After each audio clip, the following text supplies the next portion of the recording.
सहना भवतु सहनौ भुनक्तु सह वीर्यं करवावहै तेजस्विनावधीतमस्तु मा विद्विषावहै। ॐ शान्ति शान्ति शान्तिः।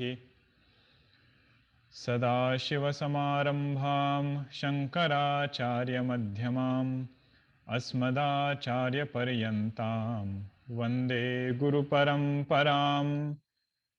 रामो राजमणिः सदा विजयते रामं रमेशं भजे। रामेणाभिहता निशाचरचमू रामाय तस्मै नमः। रामान्नास्ति परायणं परतरं रामस्य दासोऽस्म्यहम्। रामे चित्तलयः सदा भवतु मे भो राम मामुद्धर।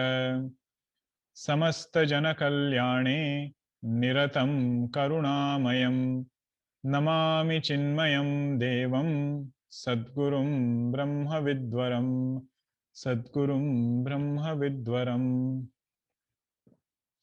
हरि ओम।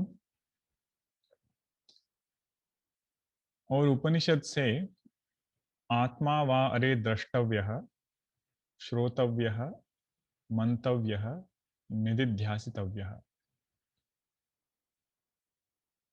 means a seeker should see that Atman, Atma va are drashtavyah. See it for yourself. How do I see it? Shrotavyah.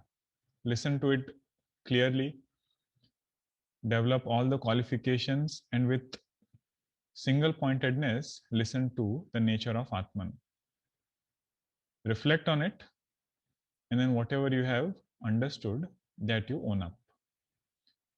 This is the advice given to us by Shruti Mata. But the interesting thing about Atman is it cannot be seen like another object. The only way to recognize Atman is as I. Because Atman is not different from me, it is not something which is somewhere. So then the question becomes, what is my understanding of I? So Vedanta will start at that level. Right now, I might think I'm this body, or sometimes even subtler is I am the mind. So Vedanta first systematically defines what we are not. This definition is what we are seeing now. What we are not, that thing is called as upadhi, which staying near to this Atman throws its attribute on Atman, and I mistake or confuse whatever is the dharma of that upadhi to be my dharma. This is the reason why all descriptions are done. Upadhis, they are very elaborately explained. In this text, not too much elaboration is done. In some texts like Vivek Chudamani, so much elaboration is done of each upadhi. But we should understand the purpose. Purpose is to purify that upadhi first and then transcend that upadhi through knowledge. This word transcend also we should be clear about. Transcending is not by somehow or other letting go of it, or being fed up with it.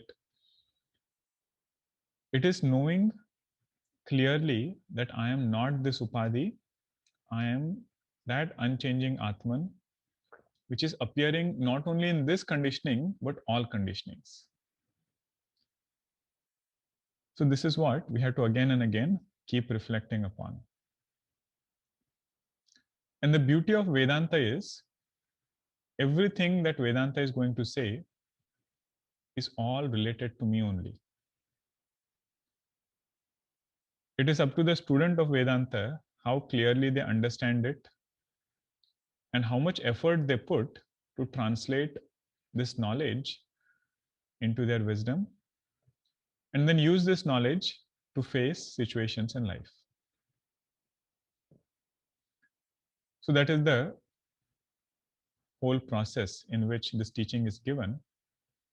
Because somebody had asked me once, I don't think Vedanta is relevant to me yet. And then I was thinking, everything that Vedanta is saying is about us only. So how can it be not relevant to us? Sadhanas are given, it tells us how to purify those upadhis. And then it tells don't stay there just by purifying these upadhis. That alone is not the end goal. Go to the next step, know the nature of Atman. So this point also we should think about. But Vedanta has told us everything. We just have to change our way of thinking. Like how we saw last time, right? That I am not this physical body. What were the things that were given? He said it is karma sanchitam. It is made out of 5 elements. How can you be this physical body? And Vedanta, this happens many times. Our Shastras and our teachers, they keep telling us, change your thinking, change your thinking. And the student says, I think I need to change the teacher.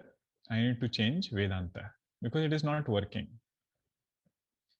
So any darshana that we take, that we should thoroughly hold on to and allow it to settle in.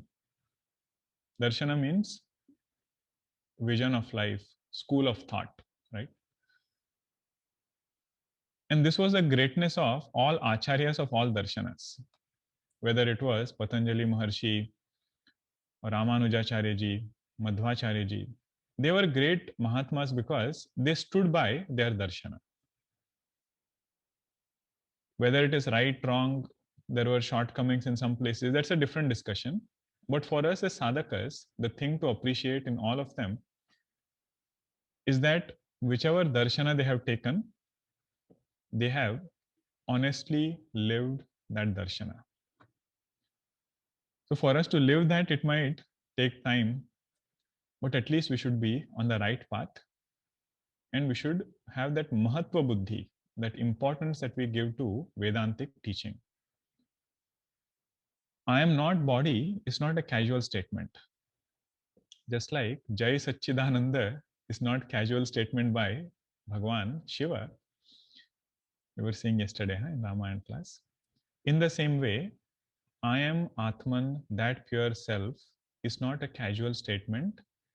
It is made by Vedas and Upanishads, and that is the final teaching of Upanishads.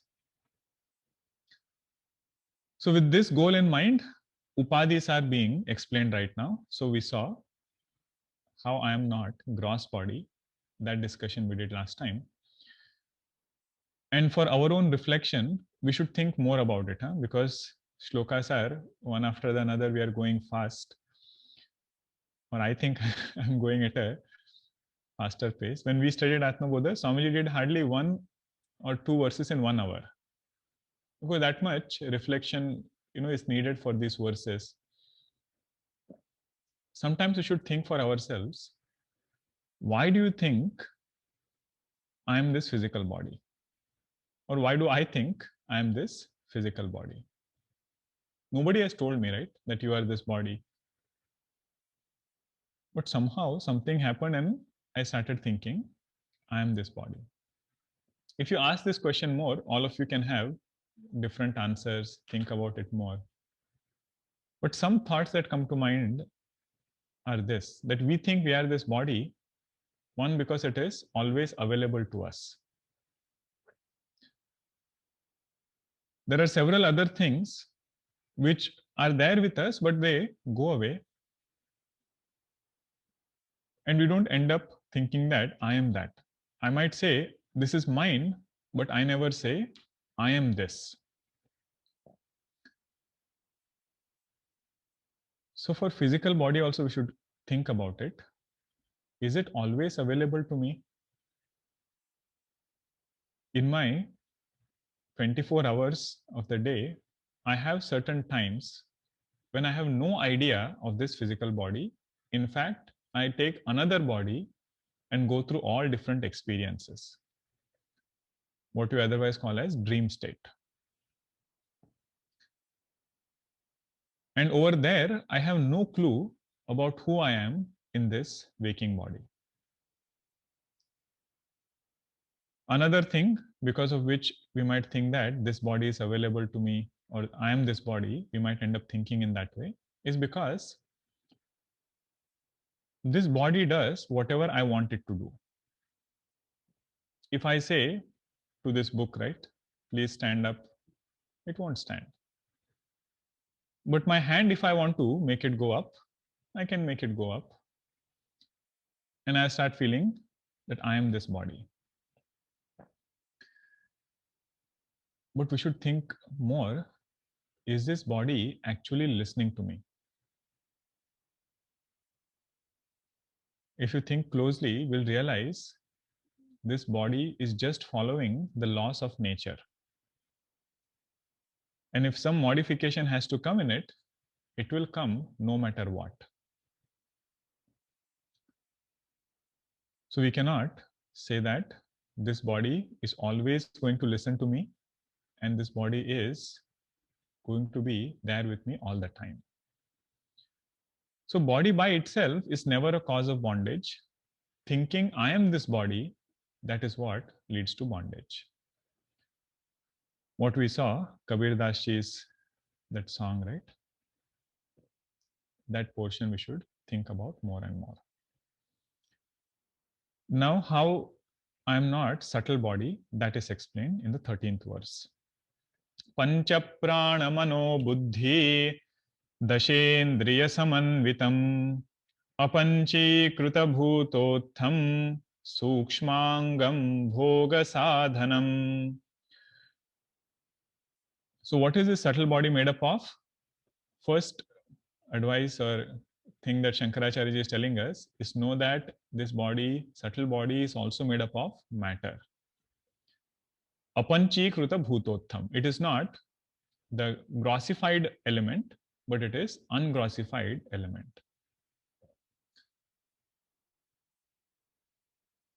That is what constitutes this subtle body.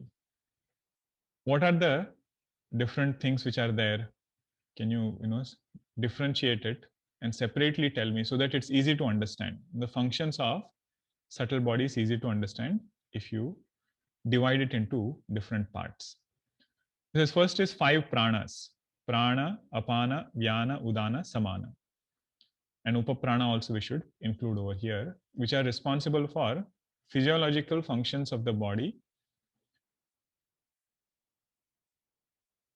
That is the first category, right? Inhalation, exhalation, excretion, digesting the food. None of it is some gross thing which is happening. It is a subtle prana which is there, which is taking care of all those functions. Another interesting thing to note here is whenever there is thirst or hunger, it is not in physical body. It is in subtle body, which is in these pranas. We can quench that thirst, we can satisfy that hunger only when we have that ayatanam, that body which is there, that becomes the counter through which this thirst and hunger can be taken care of. If you remember the story in Bhagavatam, where Dundukari, he becomes Preta. Preta means what? Sukshma sharira is there, but Sthula sharira is not there. And there he says, I'm burning with this tapa. Because thirst will be there, hunger will be there, and he wants to speak something. He says, I'm not able to speak. Then Gokarnaji, with his mantra, he gives him this ability, to speak. And then he expresses his concern. So that is pranas. Okay, so they are subtle and they are in the body. Second is manaha. Manaha means that ability which is able to think, think through different opinions about anything that is given to us, This is a great skill and ability to have, not jumping to any decision right away, and having a very balanced mind to think through all different possibilities, right? Many a times in different job interviews or even professions, this is the skill that comes very handy. Why? Because every day, every time, the situation will be different, right? Projects might change, or the administration under whom we are working, they might change. What is our ability to think through everything without any prejudice, okay, without any preconceived notions, being able to objectively evaluate things? That is the ability of the mind. Then after evaluating, not leaving it anywhere, but making sure that we take a decision based upon our evaluation and then stick to that decision.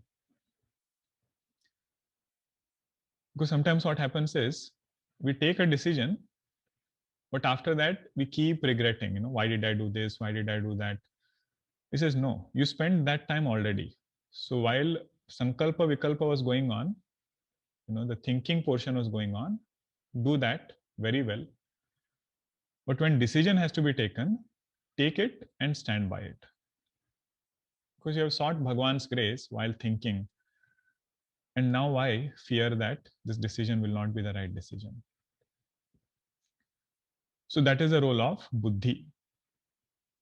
Then comes dashendriya. Okay, I'm just reading the first line. Pancha prana mano buddhi dashendriya samanvitam. 5 organs of perception, organs of knowledge, and 5 organs of action. All these together add up to 17 components. That is what is called as sukshma sharira. Means indriya, when we are talking about, right, it is not the physical eye. That physical eye is there in gross body, but the ability to see, that is there in subtle body. Meaning, after some time, let us say my ability to see goes down, the physical eye is as it is. Nothing has happened to physical eye, but my ability to see has been changing. So that ability is called as indriya over here. And this sukshma sharira, which is there, where does it live? This question also we should ask. Does it live in the head, or in the heart, or where does it live?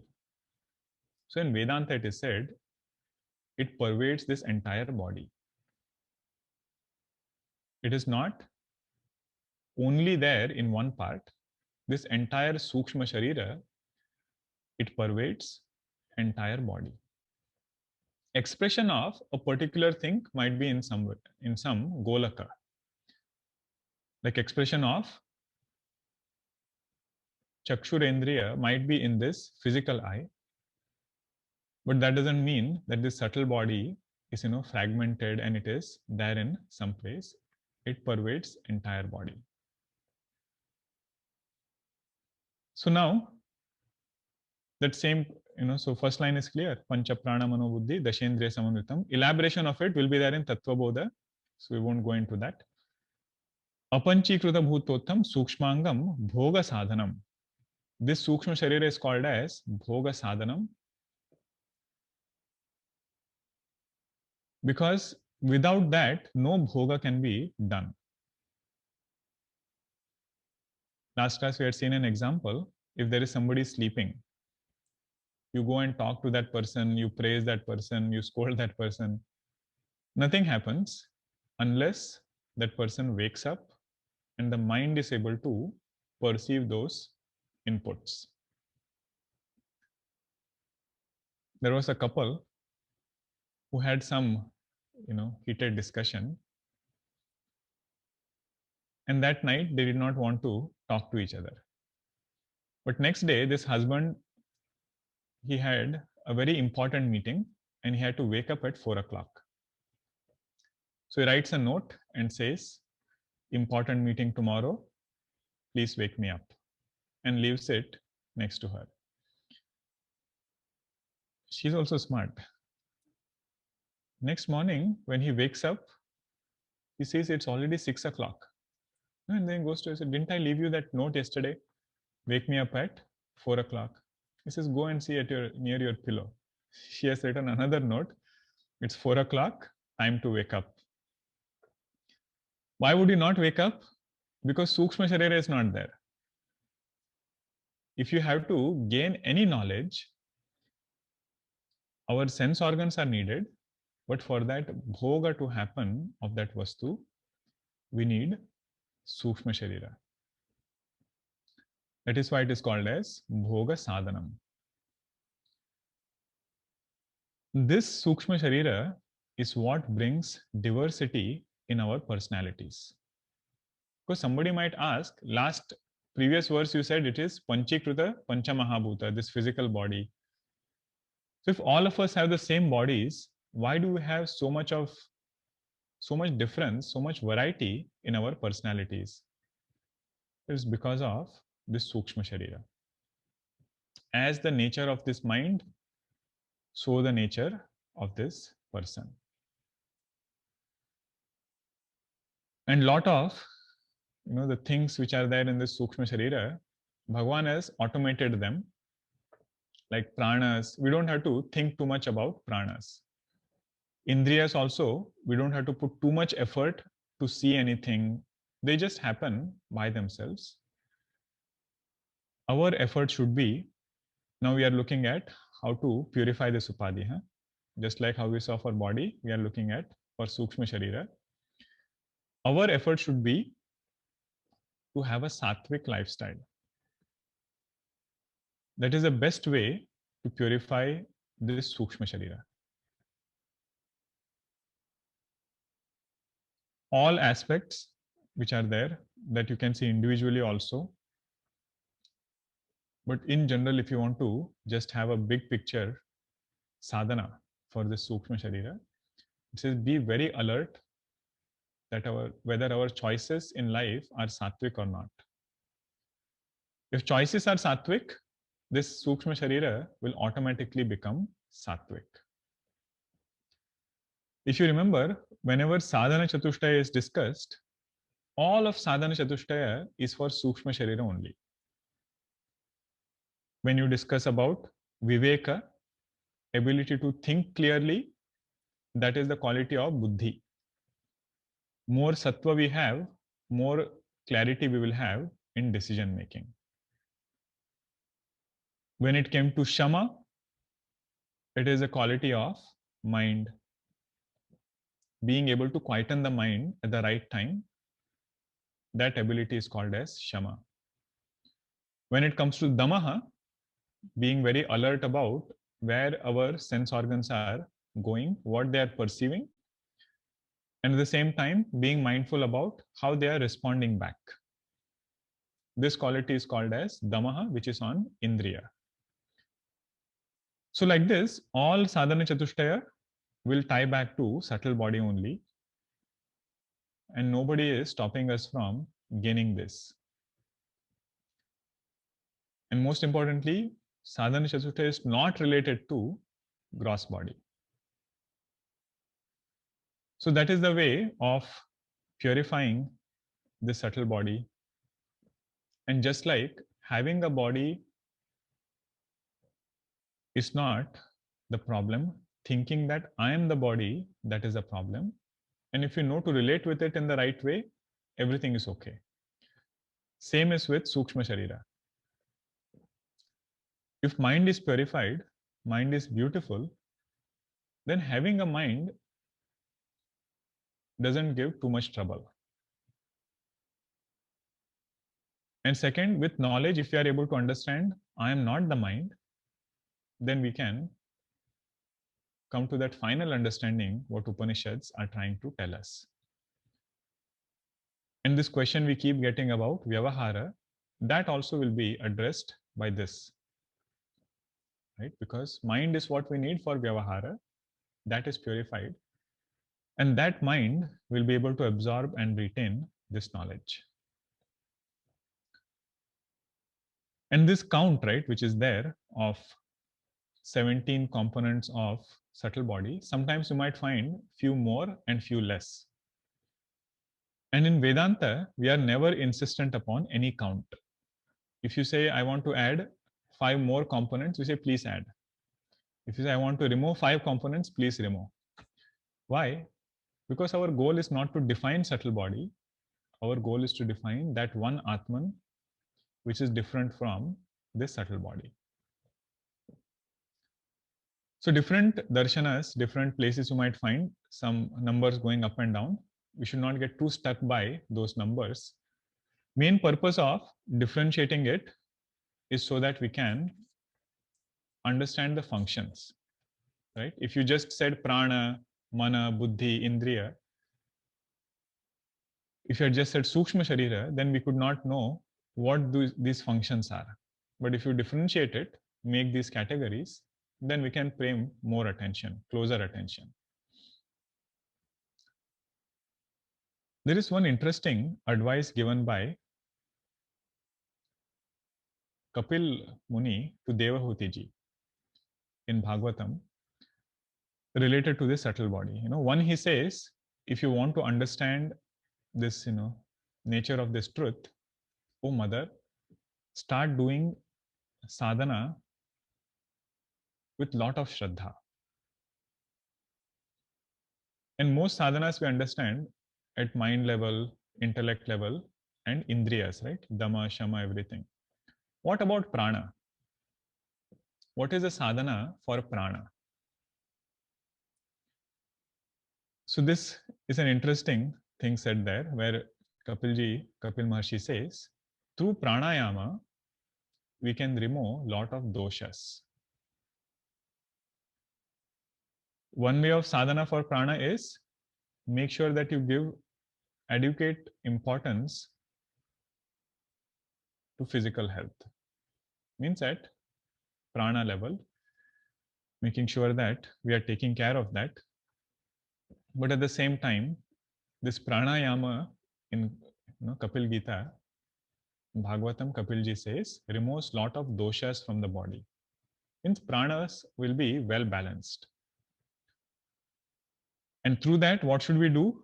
Do more sadhana, do more shravanam, and come to know that you are not those pranas. You are not that mind, intellect, or any of these indriyas. They will go through whatever they have to go through. Right? Sometimes it will be up and down. They should not give us the feeling of their upadhi. That is the main point. That if mind is disturbed, I should not feel I am disturbed. If pranas are not well balanced, I should not feel something is happening to me. Okay, this is the final teaching of Vedanta. Now comes the third upadhi, which is called as karana sharira. First one was sukshma sharira, the gross body. Second was subtle body. Third was causal body, karana sharira. Now, karana sharira is another thing which keeps coming, okay, in several texts. And many of us have a lot of different ideas about what this karana sharira is. Let us see what Bhagavan Shankaracharya ji is telling us. Anadya vidya nirvachya, anadya vidya nirvachya, karanopadhiruchyate, karanopadhiruchyate, upadhistritayadanyam, upadhistritayadanyam, atmanam avadharayet, atmanam avadharayet. Anadya vidya nirvachya, karanopadhiruchyate, upadhistritayadanyam, atmanam avadharayet. So this is the third upadhi called as karana sharira. Karana upadhihi uchyate. This is called as karana sharira. Why is it called karana? Karana means cause, because it is the cause of this subtle body and gross body. In that blueprint of how this subtle body has to be, how this gross body has to be, that blueprint is stored in Karana Sharira.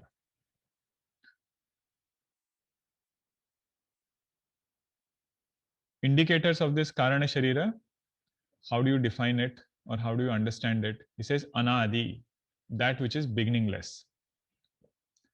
And it is Avidya Rupa. It is of the nature of ignorance. And it is Anirvacha. It is indescribable. Don't try to define it too much. You will not succeed there. We will come to these terms. Huh? So this is the definition of Karana Sharira. And then he says, why am I defining, why am I describing all these things? What is the purpose of, what is the prayojanam of defining all these three upadhis? Upadhis tirtayad anyam atmanam avadharayet. The purpose of defining these upadhis is to tell us that I am not any of these upadhis. It will continue to appear, and once we have purified it, known how to relate with it, we can still have this knowledge clearly shining and yet relate with those upadhis, transact with those upadhis. Atmanam avadharayet. Avadharayet means don't just let it be another information. Let it become our own personality. Let it become our knowledge. And not only that, use this knowledge to live your life. Right? That is the meaning of this word, avadharayet. Means firmly owning up what is the nature of this Atman. Now there are some synonyms, for this word, Karana Sharira.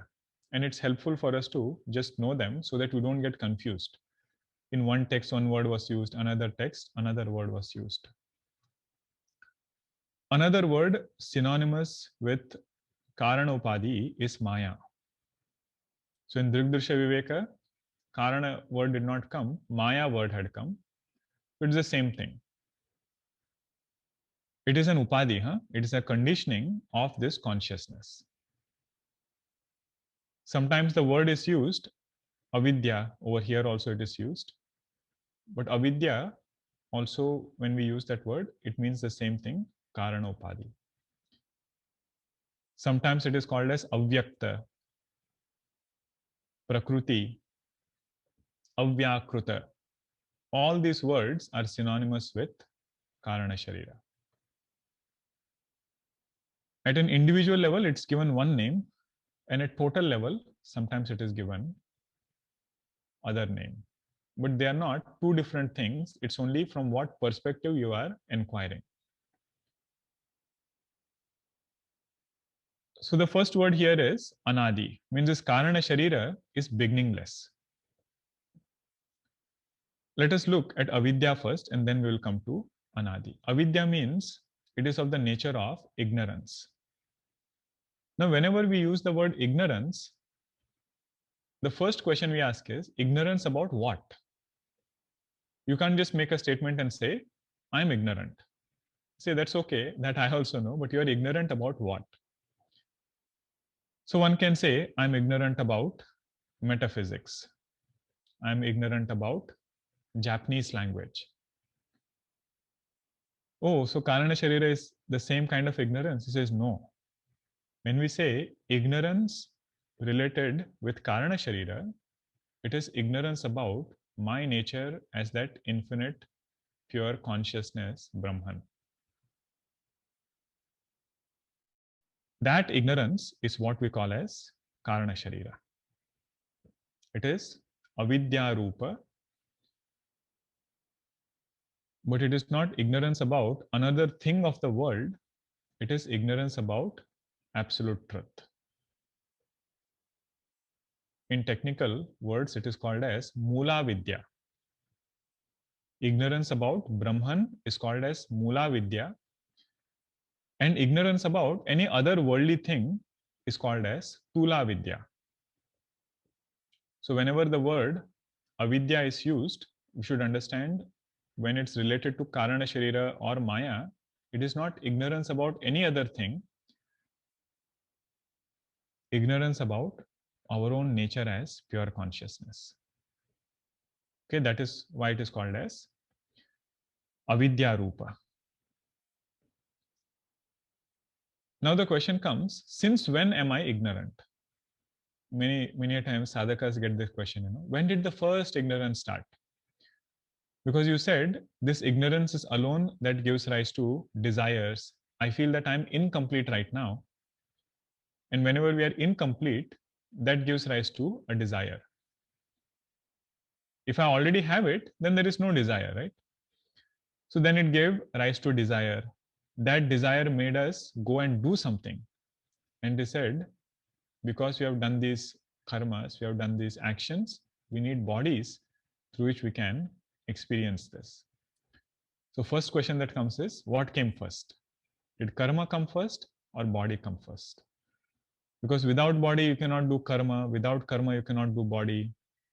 We cannot have a body. And then if you go back all the way, you say this ignorance is what caused all this cycle. Since when did this entire thing start? He said, don't inquire into this question because it is beginningless. You will never find a precise answer for when did this thing start. Meaning what? If there is something, one example that is given is in olden days, Vedanta examples they are. If there is an arrow that has hit, somebody, that person will do what? He'll first take out that arrow and throw it away. He will not inquire where did this arrow come from? What was the tip made up of? Who shot this arrow? Say right now, the critical thing is I should take out this arrow. So Vedanta sadhaka is like that. This ignorance should start bothering him. Actually, ignorance doesn't start bothering. The repercussions of that ignorance, they start giving us lot of sorrows. Thinking ourselves to be this body and going through all those ups and downs. So when that happens, it is said, first get rid of this ignorance by whatever means. Don't inquire into the beginning and then say, only when I know answer to this question, then I will study Vedanta. In Vedanta, this is called as duragraha, insisting upon something because we want to just protect our preconceived notions. So that is why it is anadi. Now, another way, more technical way to look at it. When we say, since when I am anadi, or since when am I ignorant, we are already taking it for granted that there is something called as time. And now I'm trying to find or pinpoint another instant in time, instance in time, where I say, this is when I became ignorant. And we also insist that I will figure out another instance where I will say, this is when I became enlightened. Vedanta says that time is a product of ignorance. Concept of time, it is only when there is triputi. When in deep sleep, do we even have this notion of time? Why deep sleep? Even dream, we don't get a notion of time. Dream that lasts for hardly 1.5 minutes, we think we have spent so many years and yugas and so many things in that time. We say this time is also product of avidya only. So put forth effort to remove this avidya. It is beginningless. Okay, so this is the second way to look at it. That even if you see from time perspective, time is a product of ignorance. Third is, any ignorance that we take is always anadi. Ignorance not only about Brahman, but ignorance even of our, day-to-day things, like this Japanese language, right? If you say I'm ignorant of Japanese, the question will be, since when are you ignorant? So before you knew Japanese and then you became ignorant? That is not possible. If you knew something, then you already know it. So then the answer is, any ignorance you cannot pinpoint when it began, put forth effort to remove it. Our Gurudev's commentary on this verse is beautiful. So later on you can read it. All these points are what, some of the things Gurudev mentions over here. Okay, so we saw two words now. It is anadi and it is avidya rupa. But avidya, ignorance not about any other thing, ignorance about Atman. Third is anirvachya. It is indescribable. Sometimes people feel that, Vedanta is just escaping. Whenever you ask any question, they say, oh, it is Maya, it is indescribable. He says, no, it is indescribable for some reason. Let us take an example first, then we will come to know. When there is darkness in a room, somebody comes and asks, this darkness which is there, is it an existent thing or is it non-existent thing? Only this much. Huh? Is this darkness existent or is it non-existent? So if you say this darkness is an existent thing, means it's something tangible, it is there. So then the question would be, okay, if it is existent thing, when light comes, where does this darkness go? Because you have to move this thing from somewhere and then take it somewhere else, right? Where does this darkness go? But first of all, if it was an existent thing, it will never go away. You will have to put forth, you'll have to do something very different to remove something which is existent. Okay, he said, maybe it is a non-existent thing. Absence of light is called darkness. If it is not even there, then why do you have to put forth effort to remove it? If something is not there, why do you even want to put forth effort to remove it? Something which is not there, how can it show some effects? You say that I'm not able to read in this room because there is darkness. Well, if darkness was not even there, why can't you just read it? How are you seeing the effect of that darkness if it was not there? Which I stumbled upon that, pipe lying there.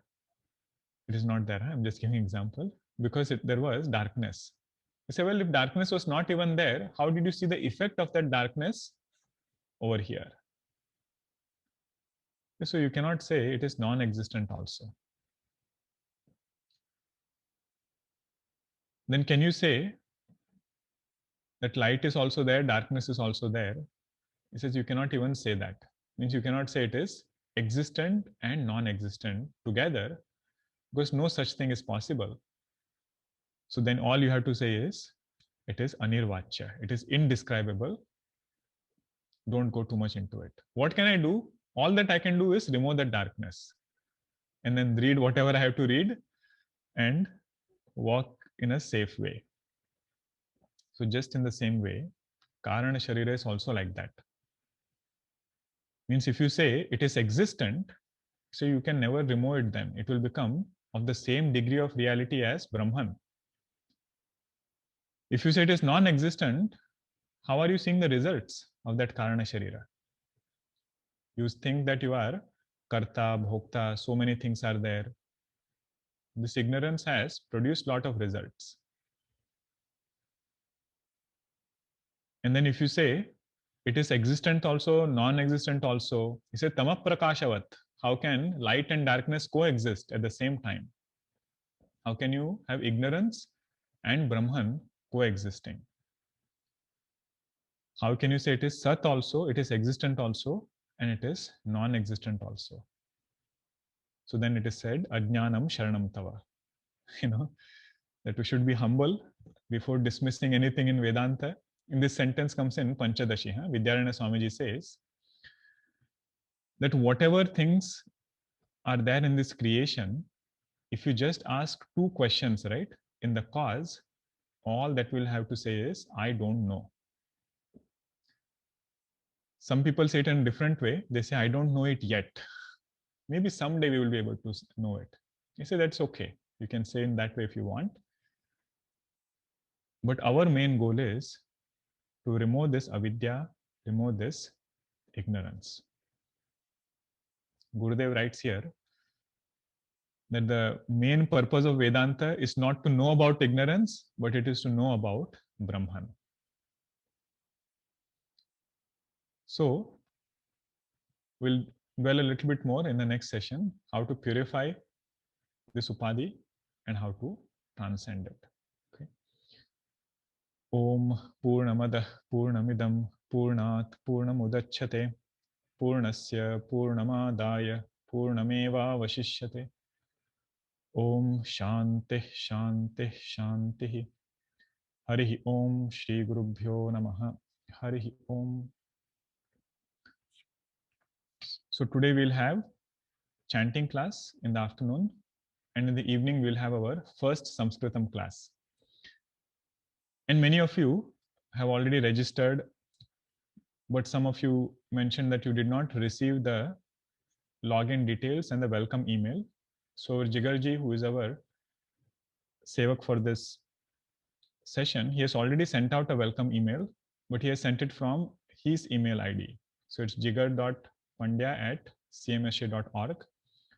So please check your spam folder if it has gone there.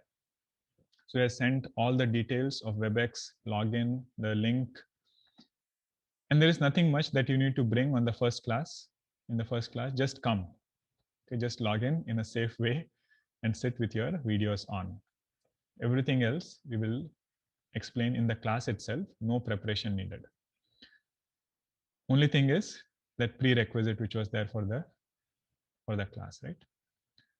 So the title of that email is Welcome to Sanskritam class by Sohamji. So look for that title. It should be sitting somewhere in your spam folder.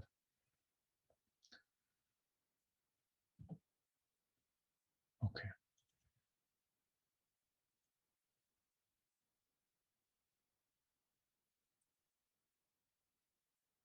So the link for that class was shared in several previous sessions. So that is how you can register for it. We'll take some questions that were there from last time. And if there are more, you can submit it right now.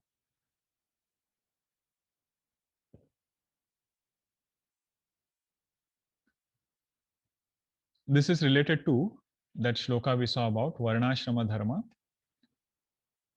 Are there any age prescriptions given in scriptures for each Varnashrama? Means is it said that this is the age until which one should be brahmachari, then grahastha, vanaprastha, sannyasi? I have not come across any age prescription. I cannot say there is no age because I have not studied entire Vedas. In whatever I have studied, I have not seen anything where it says only this age is meant for certain ashrama.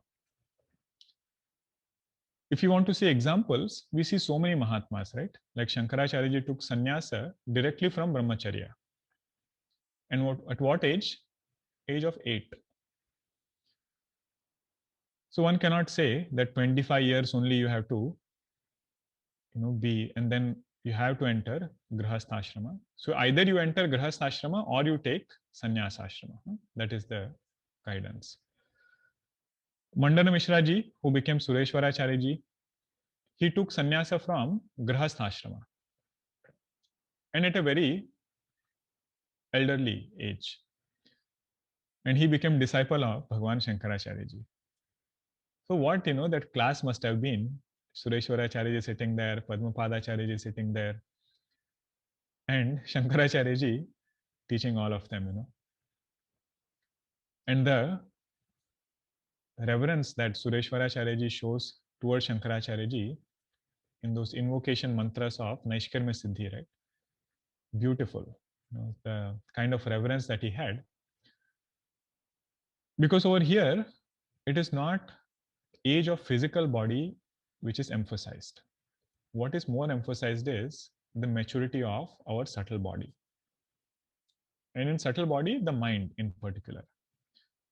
So whenever somebody gets vairagya, that is when they say you can graduate into next ashrama.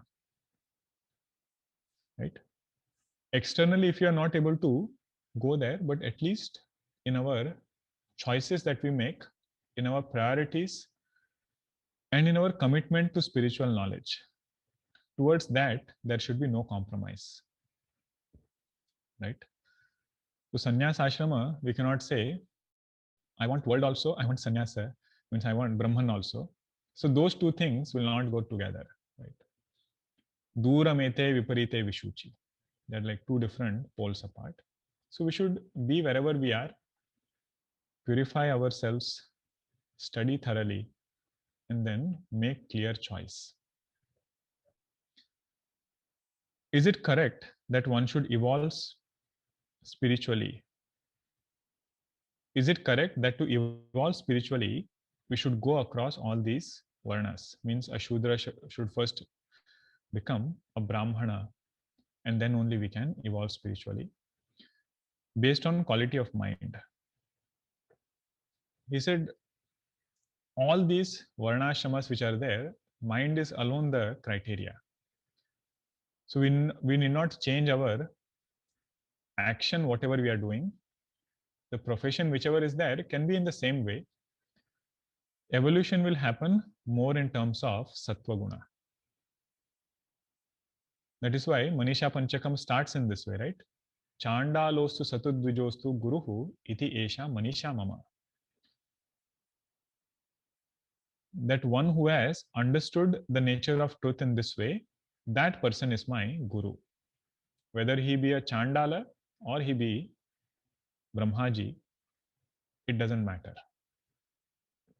Okay, so this is the main evolution. It is not evolution of physical body or the profession that we are doing. It is more about how calm our mind has become and how much we are able to let go of things. Right? That is a sign of sattva guna, not holding on to anything too tightly. My understanding was that by this knowledge of consciousness or Atman, one can overcome Sanchita karma, but still cannot overcome Prarabdha karma. One has to pay his dues. Can you please clarify this? So when we say overcome Sanchita karma, what we will understand is, I am not this karta. Means I am not this individual mind and this subtle body which ends up doing those karmas.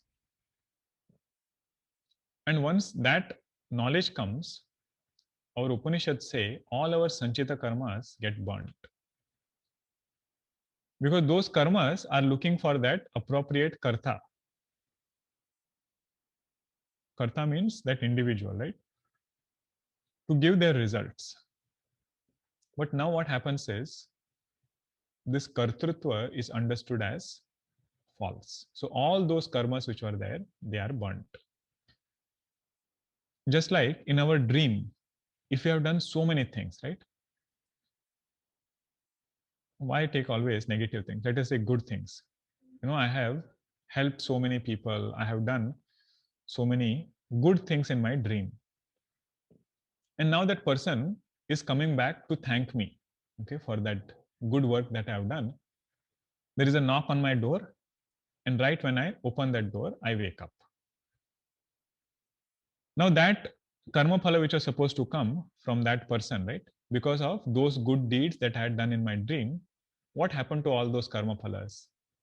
He said they got burnt. Why? Because you have woken up now. You know that that individual who did all those karmas in the dream was just another appearance. So when the waker has woken up, all those karmas are burnt because this karta is burnt. In the same way, when someone wakes up and says that, I have understood I am of that nature of consciousness, I am not this karta, then all the karmas which are going to come, just like that knock on the door of that person, all those karmas are burnt. But one chunk has been already taken, which is called as prarabdha karma, which has already started giving results. So that will come to an end only after it has exhausted its quota. So what was the question here? That sanchita karma is burnt and prarabdha karma cannot be overcome. What it means is prarabdha karma cannot be suddenly burnt like that. Means we cannot say whatever has to come in this physical body, because I have knowledge, all those things will not come. Those things will come because it has example given is like of a short arrow. Once it has gone from the bow, you cannot do anything. It has to go and hit a target. So prarabdha karma is like that. Those karmas which you have done in the past, they have already started giving results. They will come no matter what you do. Then what is the way out? How does a jnani live? This jnani lives with this clear understanding that I am not this ahankara which is going through this prarabdha karma. But for us to come to that stage, a lot of inner unfoldment is needed, a lot of sadhana balam is needed. Right? Because just because knowledge has taken place, it is not that jnanis did not have problems at physical body level. Because they come because of prarabdha. Even if you don't want it, no matter how hard you try, it will still come. Okay, so that is prarabdha. But how to face prarabdha, that is completely up to me. That is what makes a person a spiritual seeker.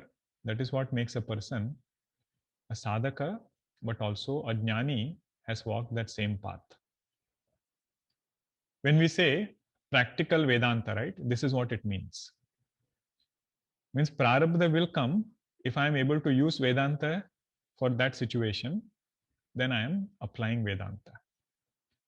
In that way also we can understand. This prarabdha topic is also such, Vidyanand Swamiji has written several shlokas in 7th chapter of Panchadashi, where he says, prarabdha need not be your own prarabdha. Sometimes it might be parecha prarabdha. Means it is your own karmas, but the trigger for that could have come from somebody else. But let us not go into that. I think the main point is answered, that when we say prarabdha cannot be overcome, what we mean is it cannot be cancelled or avoided. All we can do is we can face it with lot of strength, and when good things are happening, still we can be equanimous in those situations.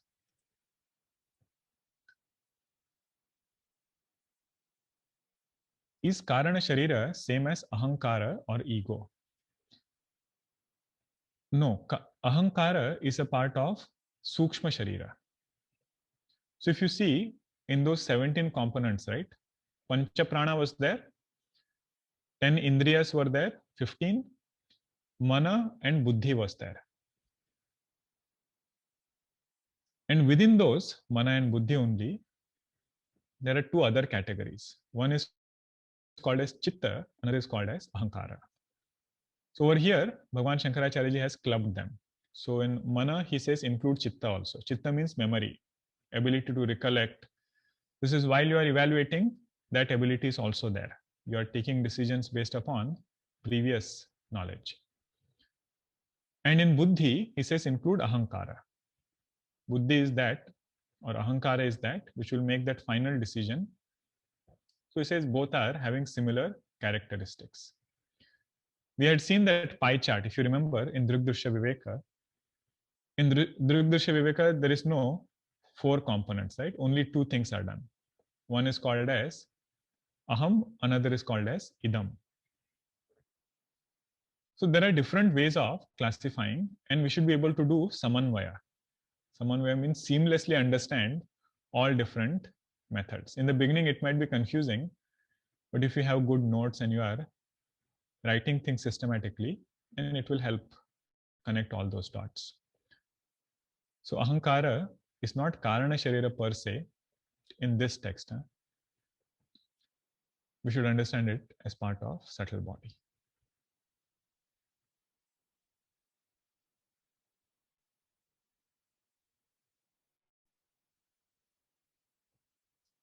Okay, there are several.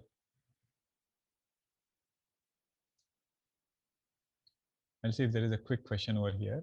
Other ones I won't do justice if I just say in like 2 minutes. I will note all of them. Next time we can discuss. Karana Sharira, is there any other synonym? Okay, Maya, Avidya, Avyakrita, Prakriti, and Avyakta. Yes, I think all of them are covered. All these are synonyms for Karana Sharira. There is another one, if you want to note down. The consciousness which is having this upadhi, right? When that consciousness identifies with this upadhi, it gets a different name. So that name also you can write, that is called as prajna. With karana sharira upadhi, that atma is called as prajna. With sukshma sharira upadhi, atma is called as taijasa. With sthula sharira upadhi, atma is called as vishwa. These are all different names. We don't have to memorize or try to get stressed out about it. But whenever it comes, don't get confused. In some text, if Maya is discussed, we should not feel, oh, this is something different. If avyakta word is used, like in Bhagavad Gita, Bhagavan uses the word avyakta. So that we should be having precision. That is the whole purpose. All right.